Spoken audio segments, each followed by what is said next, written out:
好，回到节目，俄乌战场这个礼拜又有最新的进度啊！现在这场战争还没有停火，也还没有看到什么停火协议的迹象。但是下一场的战场会不会已经悄然的打开了？欧洲领导人跟美国特使在6号宣布，他们已经针对乌克兰战后安全保障达成了一致的协议啊，认为欧洲将要组建一支多国部队，一旦俄乌达成停火之后，就会直接驻军在乌克兰。而美国呢，将会只负责提供情报，还有后勤的支援。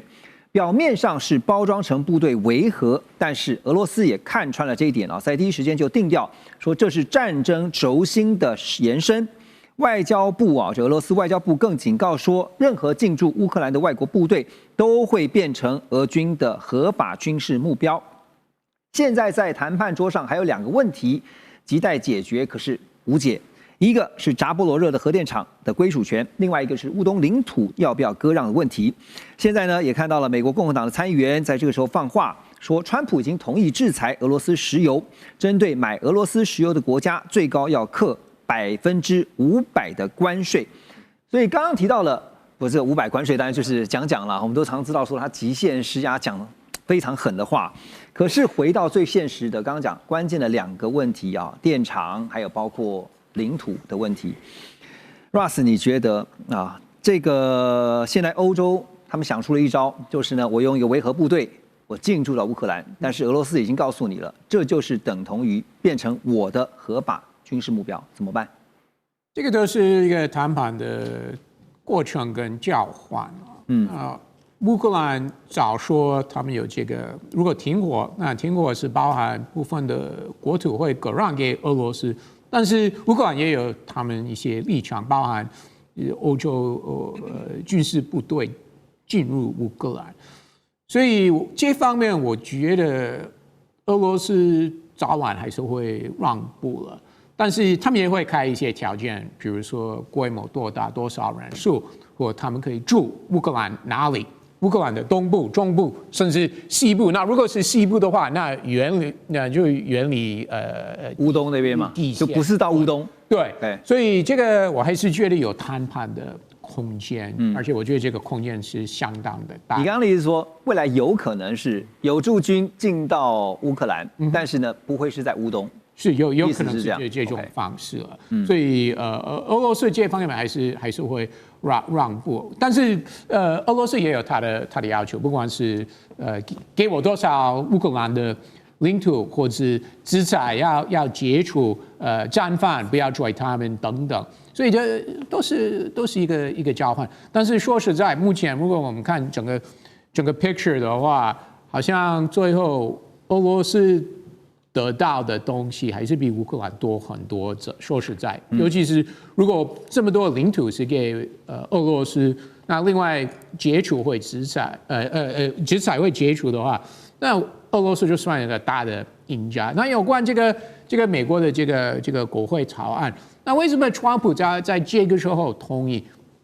或许他认为，这个会向俄罗斯带来一点压力，赶快把这个谈判谈好。那另外是后续是川普认为，没关系，因为这个谈判的过程其实是差不多好。对。那如果真的达成协议的话，乌克兰、俄罗斯、美国、欧洲国家等等，那制裁就会解除了。所以即使这个法案通过的话，也不用实行。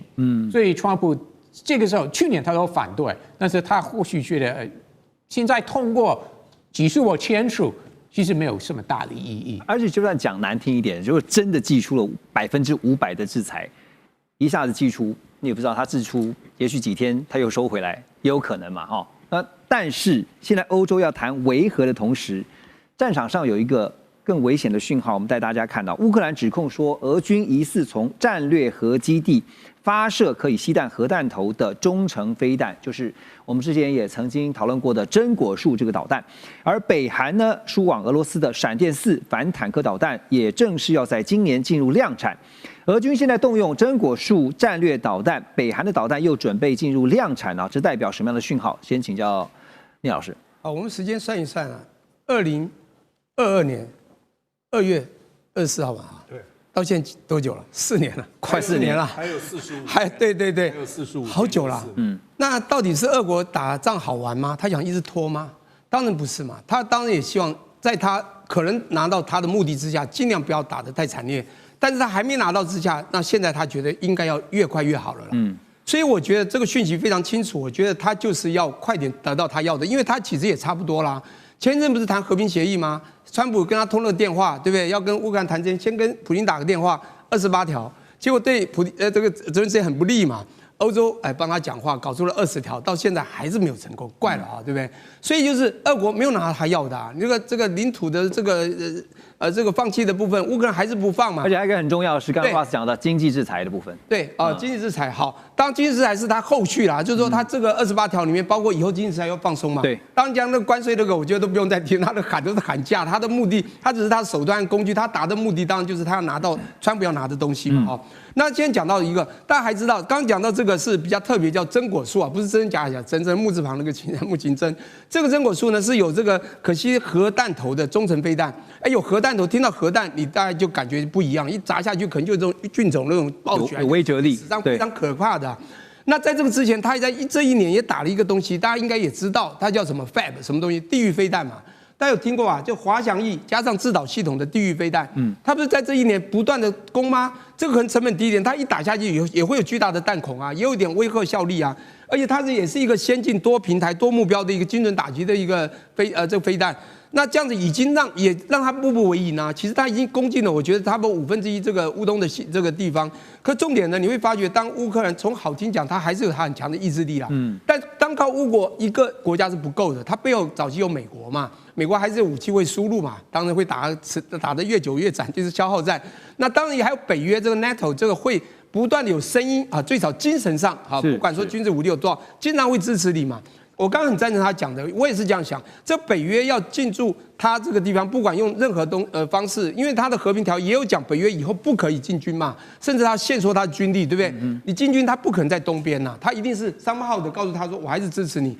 可是你知道，当时俄国会打他，最主要的讯息就是你武器不要东扩。北约你不要给我想要加入嘛，你北约不断要来，当然他就会锁定可能是这样的目标。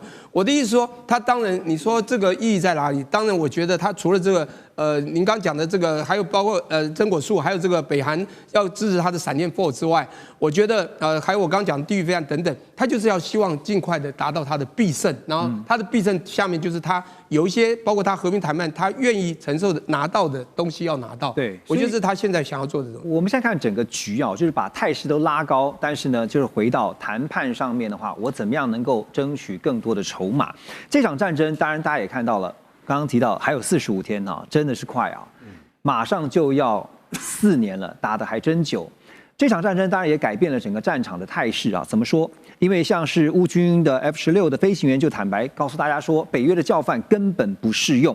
还有呢，尤其在无人机的攻势上，乌克兰大量部署了成本只要$1000的拦截无人机，俄军更是把见证者自杀无人机加挂了防空飞弹，改装成空中伏击者。所以你看到战场的态势改变了很多战争的行为，而俄乌双方呢，甚至大量使用电动摩托车来取代传统的军车，所以要提高它的机动性，加上成本又低廉，未来会不会呢？还有更多的现在正在研发的机器人大量的投入战场啊，都是有可能的哈。那么未来整个战场上面会不会就是因此而走向一个去人化，变成了高科技与低成本兼顾的对决样态？这个部分老师怎么看？技术不断的在发展战争的形态也在改变，但是战争的本质没有变，因为武力用兵的最基础是要达到政治的目的，政治目的没有达到，这个战事就拖很久。35年前就打过波斯湾战争，100小时地面战争结束，大家认为是那个教科书级的新军事革命出现，结果美国在中东还是耗了20年。那现在不管你无人系统啊，你有多少新链啊，这种新的技术打了快4年。那这次有没有改变？当然有，比如说无人系统，所有学军事的或谈用兵的，当然这场战争的形态变化很大。无人系统还有全时监控，现在几乎战场是透明，我完全知道你的东西在哪里，什么位置，你也知道我在哪里。可是大原则就是指挥、管制、通信，只管通勤，只管通勤这些还是没有变，只是说它的工具不一样。战争的胜负的关键是意志力，抵抗意志。可是俄乌战争打了以后，我在外面都讲，打的是工业能力跟弹药，弹药打完就没了，就消耗战。工业制造能力追不上，你就没东西打。所以当然有很多变化，是我们研究专业问题的人要持续去探讨。可是它并没有解决人类之间的这种武装冲突，它也不会缩短时间。科技越进步，并不代表战争时间越短。老师刚刚点到的重点哈，这个本质是不会改变的。我们只会看到战争一再的发生，然后呢一再的空前，但是不会绝后。而且该检讨的会不会是好战的人性呢？马上回来。2025全球局势必须关注，中美赛局牵动地缘风险，连带影响台海两岸未来。环宇全世界，关心全世界，权威分析，专业观察，客观立场。每周6日，请您准时锁定，一同关心全球大事的瞬息万变。